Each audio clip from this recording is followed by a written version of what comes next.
The rise of the Antichrist family. Satan is a corrupter, not a creator. He is a copycat.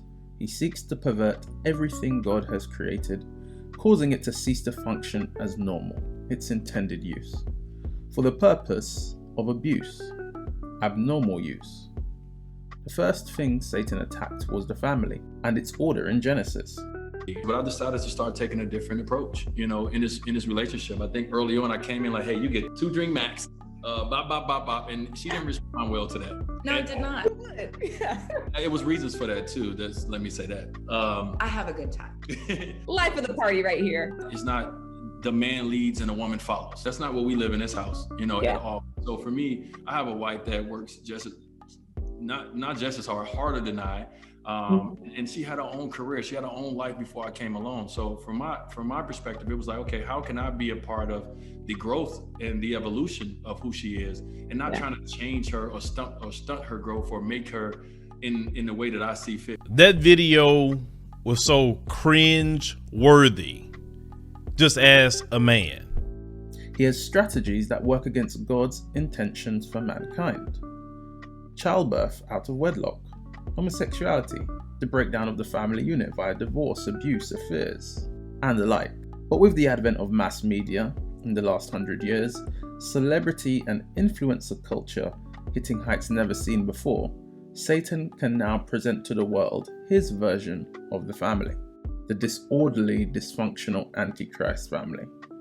Honey, for many younger people like Willow, the answer is no.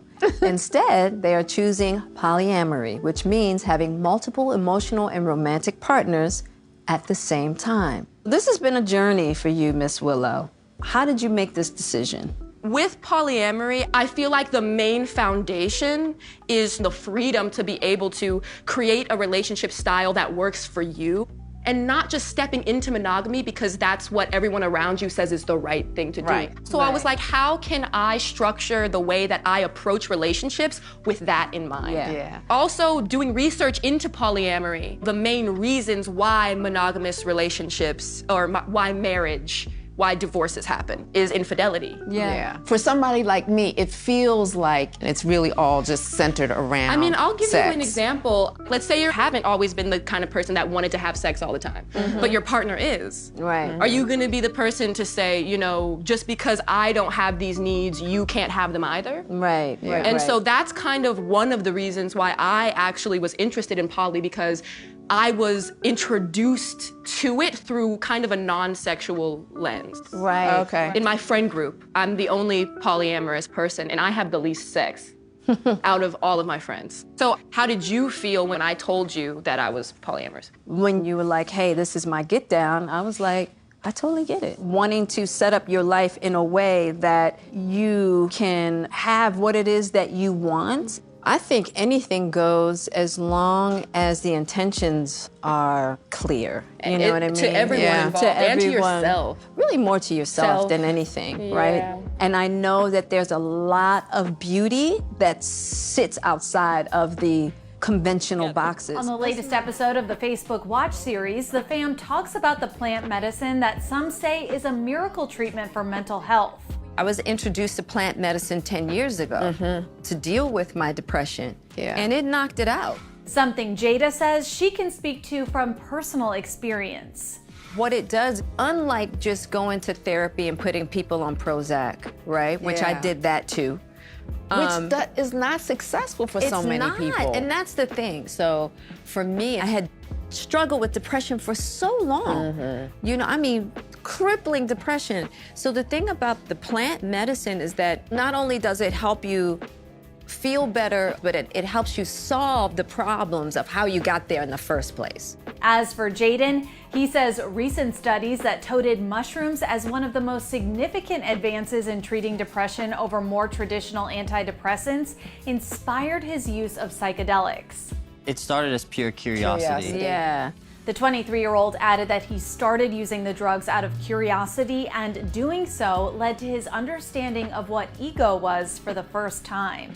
It was always in my head talking, telling me what I was and what I wasn't. And for the first time, I had like a ego dissolution where I was like, that was the moment that really changed me. You get to a place in your life where you're blocked by something, whether it's a trauma, whether it's your emotions, your ego, not being able to express yourself. And then I feel like psychedelics are a way to tear down that wall and see what's beyond it. Doing it guided with people that are professionals, I feel like really increases the chances of having that mystical experience. Since psychedelics are still illegal, Jaden says it's important to be guided by a professional, which the table agrees is the only way some people can feel safe enough to leave themselves in such a vulnerable position. You gotta wanna do it. This is not play. Yeah. And you gotta be really willing to confront some hard stuff. Yeah.